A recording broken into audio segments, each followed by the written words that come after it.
Hey everyone, we're back. And today we're going to talk about how to build your business credit the right way and the 5 C's of credit. Hey entrepreneur, you should definitely know this. Don't skip this episode.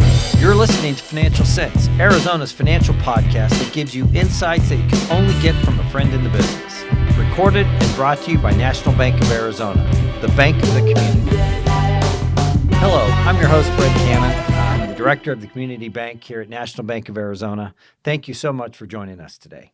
Today, I have Mayra Uribe, Senior Vice President of Multicultural Banking here at National Bank of Arizona. Welcome. Pleasure to be here, Brent. Yeah. Before I go any further, just tell the audience a little bit about your background experience in banking. Absolutely. So it's my pleasure to be here. I have over 30 years of banking experience, both in consumer and small business. And I've helped many of business owners, consumers, not only in Arizona, but also in South Florida for both affluent and mass market. Oh, that's great.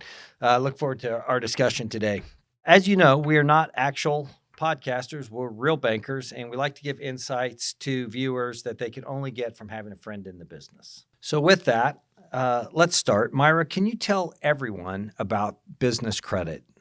When a business entrepreneur goes to the bank for a loan for their business, what is the decision from the bank? What are they looking at, and what are they typically basing their decision on? Yeah, business credit is based on a global review. So as a bank, we not only look at personal FICO score, but we also look at the business FICO score, which is the SBSS score, is the acronym used, which is reads out as Small Business Scoring Service. When we look at the Small Business Scoring Service and the personal FICO score, we take, again, that global review to make a credit determination on the business. So for a new business owner, I'm sure most people have heard of FICO score, but probably very few have heard of the SBSS score. So what differentiates those two scores? Not only does the range differentiate both of them, so as we know, personal FICO score ranges anywhere from up to 800, if not higher, but the SBSS score for small businesses will range from 0 to 300. And also what's determined on the SBSS score is a bit different than what's determined on the FICO personal score that we know has different weights, such as payment history, how long you've had your credit, how well you've paid, and inquiries. We have a weight system for that. But for the SBSS score, there is no specific weight. It's a proprietary algorithm that determines the SBSS score. So what's a good SBSS score? The higher the SBSS score, the better. Mm-hmm. So the higher, if you're closer to the 300s, the better your score is, meaning you're less of a financial risk to a bank. Gotcha. I know, I believe this is right, the Small Business Administration, I think their minimum is 140 for an SBSS score as a filter. I know ours is similar to that at National Bank of Arizona. I think most banks are probably in that range. So for a new business, a small business, when they're looking at when they have their SBSS score, that kind of gives, I think, a gauge or a range. So higher's better. So what do they base the SBSS score off of?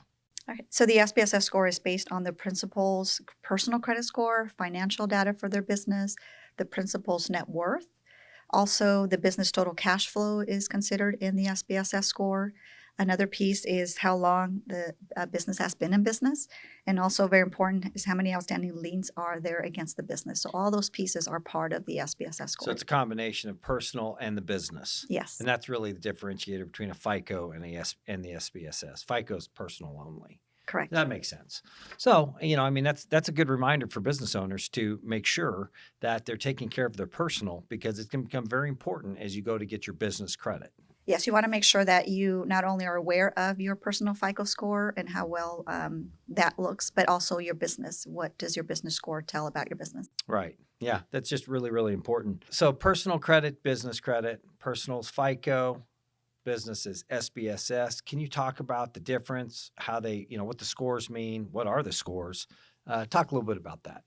Yeah, absolutely. So for personal FICO score, as we know, the higher the number, the better. So they even range up to over 800. Yeah. But the SBSS score will range from 0 to 300. And the higher the number for the SBSS score, the score itself, then the less of a financial risk you are to an institution. So higher score, the better. Yes. Just like FICO. Yes. Higher, the better. But 300's the limit on SBSS. Yes. Gotcha.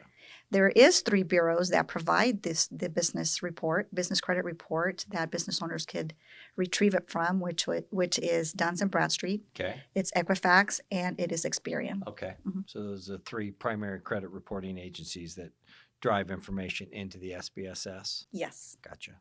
As bankers, the insight that we provide to consumers, business owners, take care of your credit, because that is the best indicator for banks, financial institutions, of how well you're going to handle proposed debt. And if you don't take care of that, you really are at a disadvantage to access capital.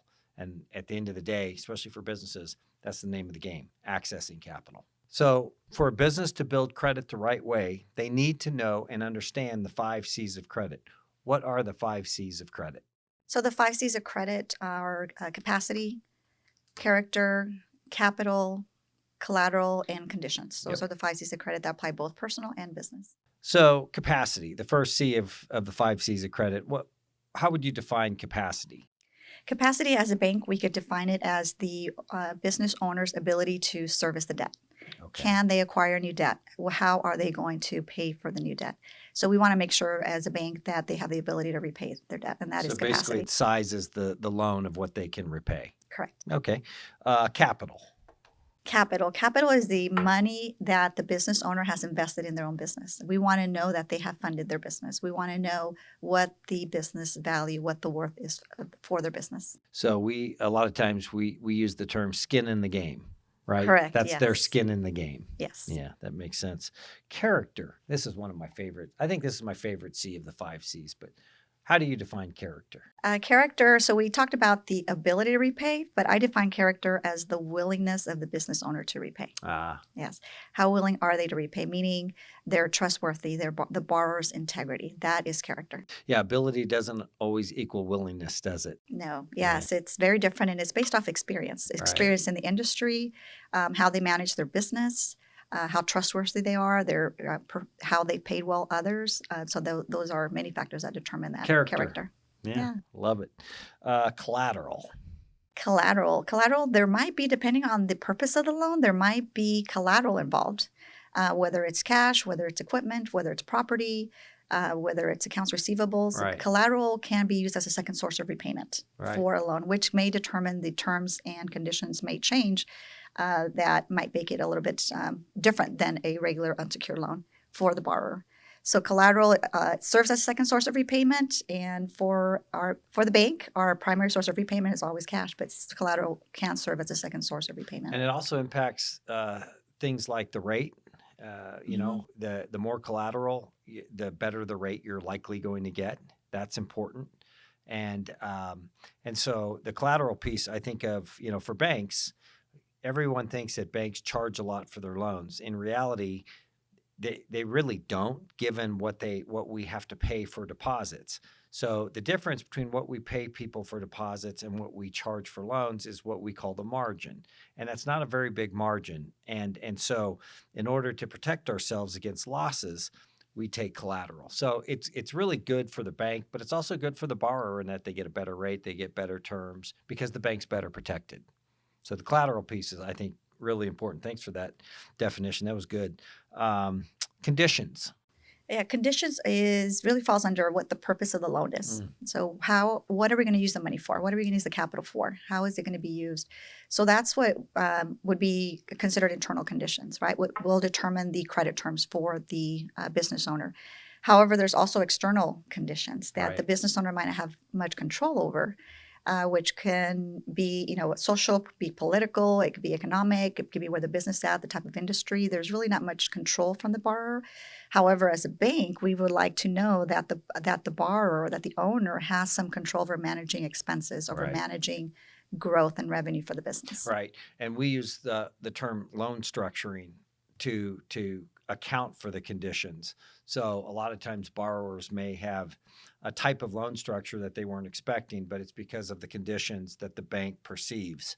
And that's critical to repayment, and it's critical to the business success. So I think borrowers need to really pay attention to those tools like term sheets or letters of interest that they get from their bank, because that's laying out the structure.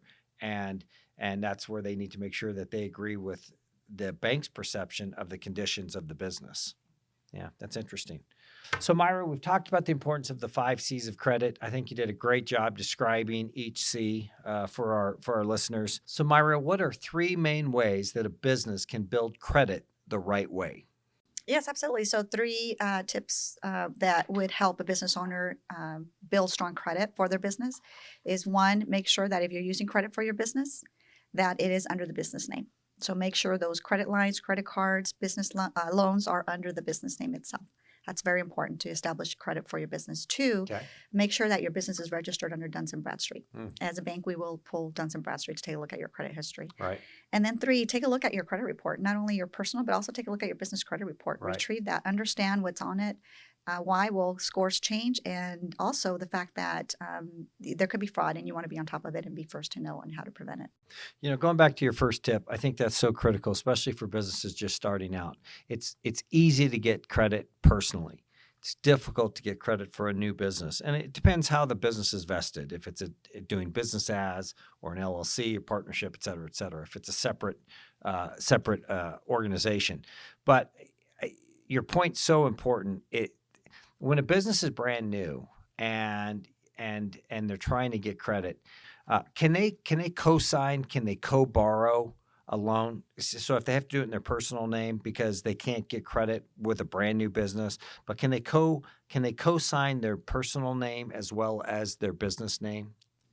Well, remember, Brent, that we do a global review, so we'll look at personal as well as the business. So if it is a startup, we will look at projections, right? 2 years projections, Right. and we will look at a business plan. So we want to know what the plan is to be able to grow the business, Right.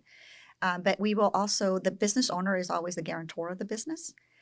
So depending on how the business is registered and who the principals are in the business, that will determine how the application is processed. So the key is to make sure the business is getting the credit for the credit.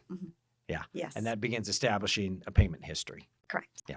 Excellent. Well, Mayra, those are 3 great tips of how to build a strong credit foundation.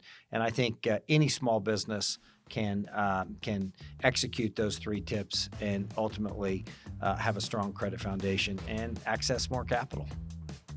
We're a good team, Mayra. Good time. Look at that, 1:30, right? Yeah, we're fast. So you can check out more episodes on your favorite podcasting platform, or you can check us out on YouTube. And don't forget to subscribe.